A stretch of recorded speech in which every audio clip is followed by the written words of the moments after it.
All right, let's jump into question number 20. Now, guys, there is a warning that I have to give you guys, right? So each of these videos, I might be doing something a little bit different, right? It just depends on what I see for that question. But ultimately, for every video, you guys are always going to hear me kind of think out loud, right? Sometimes I'm going to teach you guys some English lesson stuff. I'm going to give you guys some English knowledge. Other times, I'm going to teach you guys a step-by-step process about how I think through or how I want you to solve questions. Other times, I'm going to give you guys some tips or some information about the SAT test in general. Right? And so it's just random, right? It really depends on what I see for that question and what really speaks to me. So you're in for a treat. Okay, so question number 20.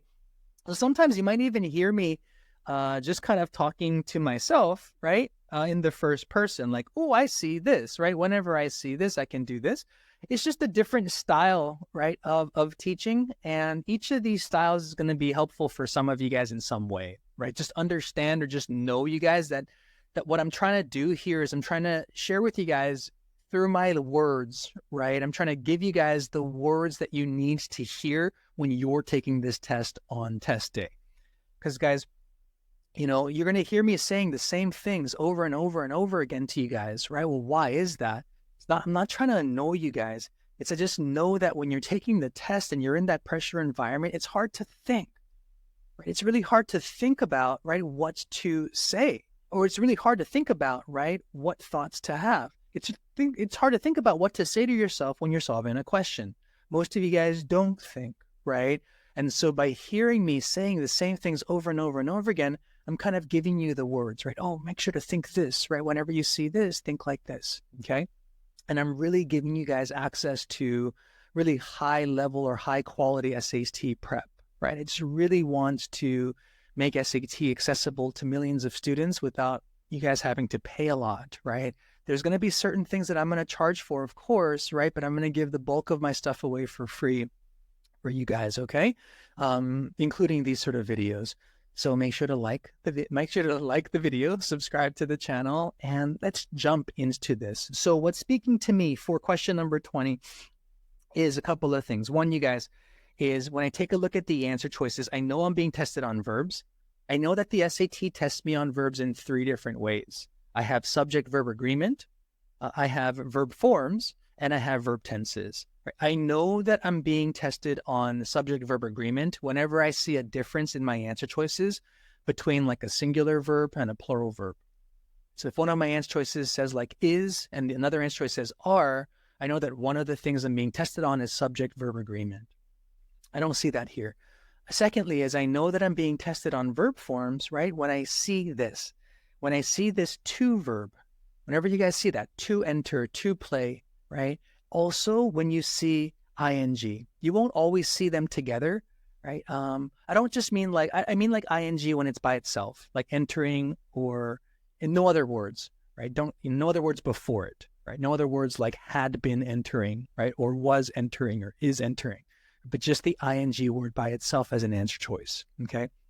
So whenever I see these two things, especially whenever I see the to verb, I know I'm being tested on verb forms, right? And then with verb tenses, we'll cover this in the next question, but whenever I see the future tense, like will enter or will be, right? That future tense is a really good clue that I'm being tested on verb tenses, okay?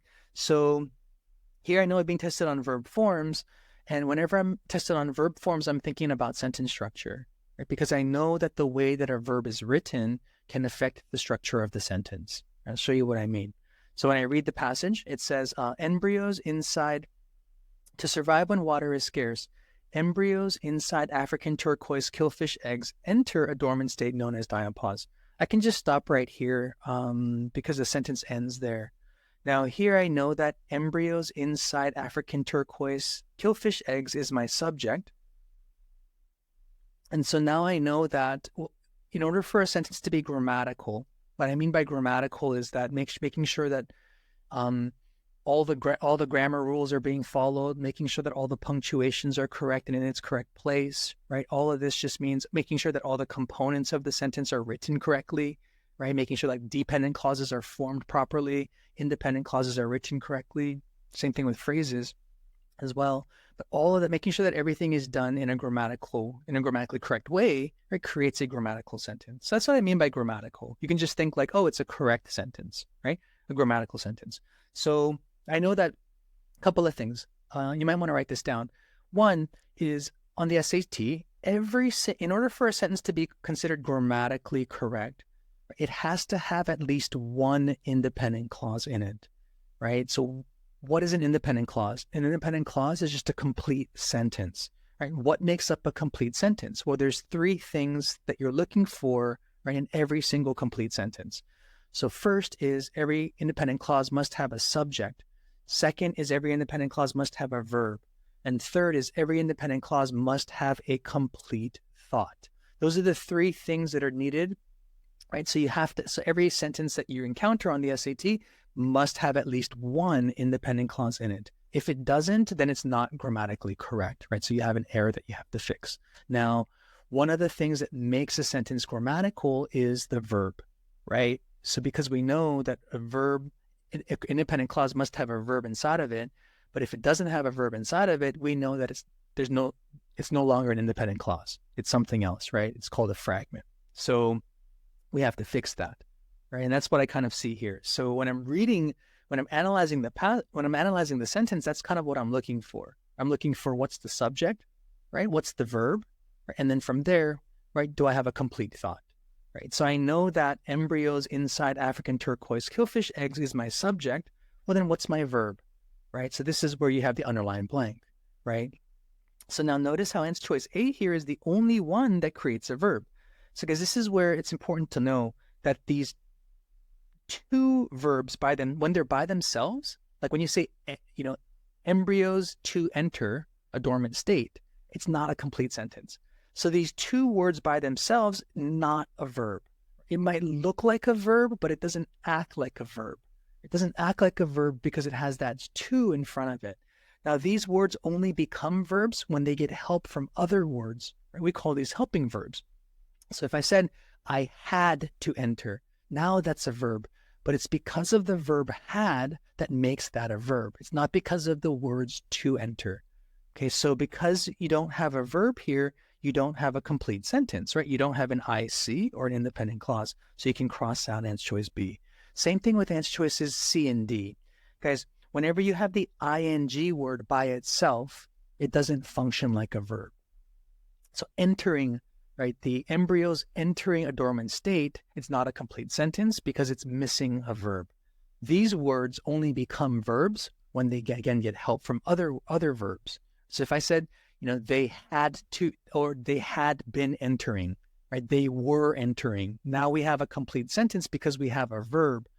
Verbs like was, or were, right? They were entering or had been, right? That's what now makes it a verb, right? It's not because of the word entering, it's because of the verbs were and had been. Okay, so we can cross out answer choices D and C as well because it's missing a main verb, right? We don't have a complete sentence, okay?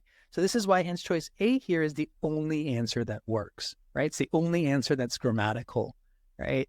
And the reason it's grammatical is because it's the only answer choice that has a verb inside of it. Okay, so keep that in mind, you guys. Notice how easy it is for me when I know that I'm being tested on verb forms. I know what I'm looking for or checking for in the passage, right? I'm checking for my subject, verb, and my complete thought, And if I'm missing that, I know that every grammatical sentence on the SAT must have at least one independent clause in it. If I'm missing that, then I know I have an error and I have to fix that, right, somehow, okay, by choosing or looking at another answer choice. Right, okay, and that's going to be it for this, you guys. I'll see you guys in that next video.